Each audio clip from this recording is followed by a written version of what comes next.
ألف مبروك لنادي الزمالك، الفوز الأول في دوري المجموعات على زيسكو الزامبي. زيسكو فرقة مش هي بالضعيفة ولا هي بالقوية، ودي كانت يعني مفاجأة بالنسبة لي. أصلا هي مركزها السادس تقريبا في الدوري الزامبي، يعني وقع السنة دي. لكن فرقة منظمة، الكواليتي بتاع اللعيبة مش أعلى حاجة، لكن فرقة عندها تكتيك ومنظمة وبتقفل كويس وعندها اسلوب دفاعي كويس. ف كان لازم الزمالك يحترمها اكتر من كده النهارده. كان لازم احمد عبد الرؤوف يجز شويه النهارده، لكن ما اعرفش اقول عدم ثقه في اللعيبه او في الحاله الفنيه اللي عليها اللعيبه ولا البدنيه. كان بيلعب على استحياء، كان بيلعب شويه على الواقف، كان بيلعب على الاستحواذ نوعا ما شويه. حاول هو احمد عبد الرؤوف بيحاول، انا مش قادر اظلمه، والله ما قادر اظلمه، ومش قادر اقول ان هو مدرب وحش. كده كده بص، احمد عبد الرؤوف انا لسه عامل الفيديو بتاع امبارح، كده كده احمد عبد الرؤوف مش ماشي، مش مكمل. طيب هو مش عشان هو وحش، لا، بس هو الاداره الفنيه دلوقتي لنادي او اللي مختصه بكره القدم في نادي الزمالك اللي هو جون ادوارد، خلاص رايحين باتجاه الاجنبي، بدليل الثلاثه الاجانب اللي جابوهم الفتره الاخرانيه مساعدين في الجهاز. واحمد عبد الرؤوف ما بيستعينش بحد فيهم، يعني النهارده لما كانت الكاميرا مره واثنين وثلاثه كان بيستعين بعامر صبري، اخو عبد الستار صبري اللي كان بيلعب في طلائع الجيش لو تفتكروه. فهو منفض لهم وهم منفضين له، وجون ادوارد هينفضهم.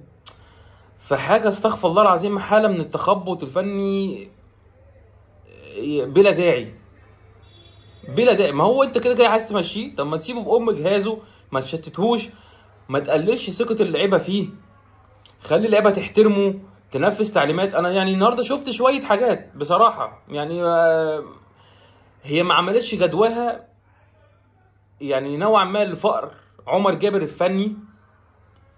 ان هو كان بيدخل الباك رايت والباك ليفت في قلب، يعني كتير قوي تلاقي النهارده فتوح على الدايره، كتير قوي. ما كانش فتوح ما كانش بيعمل الاوفرلاب من ورا احمد شريف او ناصر ماهر او شيكو، ما عملهاش كتير، مش زي بنتايج. فاهمين؟ كان علشان الفرقه كلها واقفه في ال 18 بتاعها، فخلى فتوح بدل ما يروح يعمل زحمه زياده يبقى هو صانع لعبه متاخر شويه من على الدايره، وخلى فتوح هو بيبقى اسطى نص الملعب او بقى 8 والكره مع الزمالك. حب يعمل ده مع عمر جابر، عمر جابر مش فتوح، على بلاطه للاسف. عمر جابر عايز الكره السهله قوي، لو في موقف هو اتحط فيه ان هو يعمل لعبه خطره ما بيعملهاش، بيرجع الكره لورا. ده عمر جابر. ف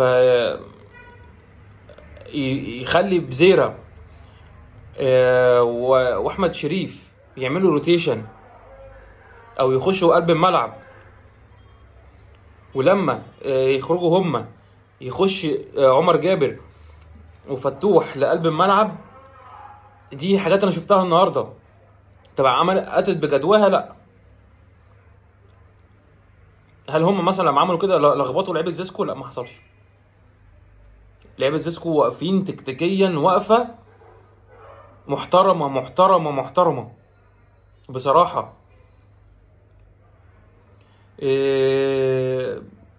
اللهم هو بس يعني بمهاره فرديه من الجزيري طلع على الطرف في ظهر الدفاع في المنطقه اللي بين الباك رايت بتاعهم والسنتر باك اللي ناحيه الرايت، قام جاي مموه بجسمه وداخل لجوه ال 18 تاني. وهو اول ما دخل وقف الكوره ودخل لجوه ما فكرش مرتين، لفها ببوز رجله بصوع رجله في البعيده، وجت بتوفيق ربنا والحمد لله. علشان بقى يعني الرقم واحد بقى ياخد حقه النهارده، جمهور الزمالك. جمهور الزمالك النهارده في المدرجات ملحمه غير طبيعيه وغير مسبوقه. من الوفاء والانتماء والتخليد والتكريم لراجل كان موجود وفجأة مش مبقاش موجود، ربنا يرحمه، محمد صبري. يعني احنا بنعتبره اسطوره من اساطير نادي الزمالك. حقق 15 بطوله، قرب لعبد الواحد السيد وشيكابالا. لعيب كان معجون زمالك، كان زملكاوي حقيقي حقيقي لما كان بيلعب ولما بطل. الجمهور النهارده بيدي درس لاي لاعب سابق في الزمالك او لاعب موجود دلوقتي. انت لما يعني بعد عمر طويل انت مش هتموت، سيرتك هتفضل موجودة طول الحياة، ومن بعدك اهلك هيتكرموا وعيالك هيتكرموا وعيالك واهل بيتك هيتشالوا على الراس، وهيبقى ليهم شأن وهيبقى ليهم حياة في الدنيا من بعدك. جمهور الزمالك هيديهم الحياة، جمهور الزمالك هيديهم الحياة من تاني، ونجوميتهم هيظهروا ويبقوا نجوم من نجوميتك اللي بيديها لك نادي الزمالك. جمهور الزمالك ما بينساش الحلو والوحش. جمهور الزمالك بيعرف ازاي يكبر لعيبته، بيعرف ازاي يبروز اللعيب اللي نص لعيب بيخليه لعيب ولعيب ونص. جمهور الزمالك النهارده في المدرجات حاجه بسم الله، حاجه تفرح، بسم الله ما شاء الله، حاجه تفرح، حاجه تخلي العين تعيط لوحدها. النهارده شوفوا لعيبه الزمالك بتاع جيل محمد صبري، حازم امام، معتمد جمال، اسامه نبيه، مدحت عبد الهادي، طارق السيد، كلهم النهارده كانوا واقفين وراحوا للجمهور مع عيال محمد صبري وبناته، اولاده وبناته، كلهم واقفين مدمعين، كلهم واقفين مدمعين وبيعيطوا من الوفاء اللي شافوه في المدرجات من جمهور الزمالك للاعب زميلهم واخوهم كان موجود معاهم في الملعب وفجأة مبقاش معاهم. فبصراحة جمهور الزمالك طول الماتش يا بيشجع الزمالك يا بيخلد ذكرى محمد صبري الله يرحمه. هنيئا لنادي الزمالك بجمهوره، هنيئا لنادي الزمالك بجمهور قوي، بجمهور عريض، بجمهور وفي. هنيئا لنادي الزمالك ولاعيبه الزمالك بجمهور وفي، جمهور محترم. يعني انا امبارح كنت بقول هنيئا للاهلاويه بمدرب الاهلي، جالكم مدرب كويس. النهارده جمهور الزمالك وكفى، النهارده من غير مدرب كبير، حاله فنيه استغفر الله العظيم، حاجه ماتش يقرف. اللعيبه كلها خارج التركيز، اللعيبه كلها خارج تركيزها، ميس باص من اكبر لعيب لاصغر لعيب.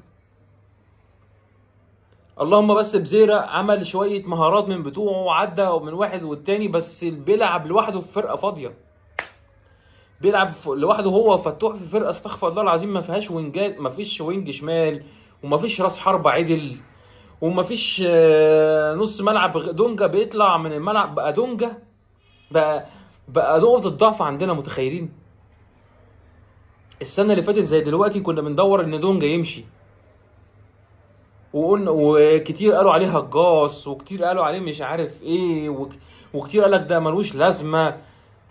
دلوقتي ده يعرفك ان مستوى الزمالك مزري لما تبقى ماسك في دونجا، ودونجا مهم بالنسبه لك، هو لعيب نوعا ما مهم في حاجه معينه، لعيب مش سوبر، بس ان هو يتحول يبقى سوبر بالنسبه لك ومهم قوي، يبقى انت رايح في داهيه، انت مش وحش، انت رايح وانت مزري. فاتمنى من الدوله، هضم صوتي لصوت هشام نصر وحسين لبيب، اتمنى من الدوله انها تفك الحصار على ارض نادي الزمالك علشان الحجه ان مفيش فلوس بسبب الارض، فالارض ترجع فالفلوس ترجع فاللعيبه تاخد مستحقاتها، فنعرف نديهم بالجزمه ونعرف نجيب مدرب عدل. هي سلسله ماشيه ورا بعضها، ترس بيسلم ترس. فلوس تتواجد في النادي يدي فلوس للعيبه والاداره الفنيه، فالاداره الفنيه تجيب مدرب محترم اجنبي، فمدرب محترم اجنبي لما يكون لعيبته واخده فلوس وما ينفذوش التعليمات يقدر يديهم بالجزمه. غير كده المدرب يبقى مكسور عينه، مش قادر يزعق ومش قادر يتك على واحد محلل الاداء او المعد البدني، مش قادر يتك على اللعيب ان هو يبقى يتمرن بدني كويس. ليه؟ عينيهم مكسوره واللعيبه عينيها واسعه، انا ما اخدش فلوس. فما تتكلمش معايا يابا، ما تتكلمش معايا، انا بلعب على قد اللي انتوا بتدوني. فخلاص انا ده اخري. هتجيبوا لعيبه؟ تعالى وريني هجيب لعيبه ازاي ومنين وهتديها كام. خلاص اديني فلوس يا باشا وانا هموت لك نفسي في الملعب. للاسف درويله وقع فيها نادي الزمالك، يا رب يفوق منها قريب، يا رب، ويا رب نفوق قبل الموسم ده ما يضيع. لازم الزمالك ياخد الموسم ده كونفدراليه. مع احترامي لاي فرقه، انت الزمالك انت المفروض انت اقوى سكواد في الفرق الافريقيه اللي موجوده في الكونفدراليه. ايوه انت مش اقوى سكواد في الدوري المصري، يعني الاقوى منك الاهلي وبيراميدز وانت من بعدهم، بس انت بسكوادك ده انت مرشح الاول. يعني انت توصل النهائي للكونفدراليه، يا تاخد ال 2 مليون دولار او 2 مليون ونص دولار، 2 مليون دولار، يا تاخد مليون دولار. احنا في اشد الحوجه ليهم، انا عايز اخد البطوله عشان اخد 2 مليون دولار واضمن ان انا اروح العب سوبر افريقي بنص مليون دولار لو كسبته، او 250 الف دولار لو خسرته. يعني انت ممكن لو كسبت البطوله بتاعت الكونفدراليه انت ضمنت 2 مليون وربع دولار، 2 وربع مليون، يعني فوق ال 110 الف 110 مليون جنيه يحلوا لك مشاكل الله. ومن ناحيه تانية النادي يدور ازاي يسد ديونه الخارجيه واللي في الفيفا. لكن انت كنادي الزمالك كفرقه هتقف على رجليك، هتدي اللعيبه مستحقاتها، اللعيبه هتبقى واخده مستحقاتها اول باول، هتسد الكارد لو انت واخد كارد من بنك هتسد ويبقى معاك زياده، وتدور بقى ان انت تجيب رعاه، وتدور بقى ان انت تجيب رجال الاعمال يشتغلوا وشركه كوره وي وي وي. لكن انت كلعيبه وكنادي انت لازم تحارب ان انت تاخد الكونفدراليه السنه دي وتخش المركز الثاني بالسكواد اللي موجود ده، او بالسكواد اللي موجود ده، باللعيبه دي لو هي خدت مستحقاتها من دلوقتي بقروض بقى ببتنجان، اتصرفوا ادوا اللعيبه مستحقاتها من دلوقتي عشان اللعيبه تقدر تدوس على رجليها في الملعب، عشان في الاخر ياخدوا الكونفدراليه وينافسوا مع المركز الاول والثاني. ماشي الاول يعني خلونا في المركز الثاني، لازم يخش افريقيا السنه اللي جايه. مش هطول اكتر من كده، في كلام فني سلبي مش قادر اقوله، مش عايز اقوله. مبروك للثلاث نقط، ومبروك اول فوز للزمالك في دوري المجموعات. زيسكو فرقه هتغلس علينا هناك، وبمناسبه الكايزر تشيفز اللي لعبت مع مصر النهارده هتغلس على مصر هناك. وبمناسبه شويبه القبائل اللي خسرت من الاهلي امبارح 4-1 هتغلس على الاهلي هناك. كل التوفيق للفرقه المصريه كلها، والف مبروك لنادي الزمالك مره وتاني ومره تانيه وثالثه، ورحم الله محمد صبري واسكنه فسيح جناته. السلام عليكم.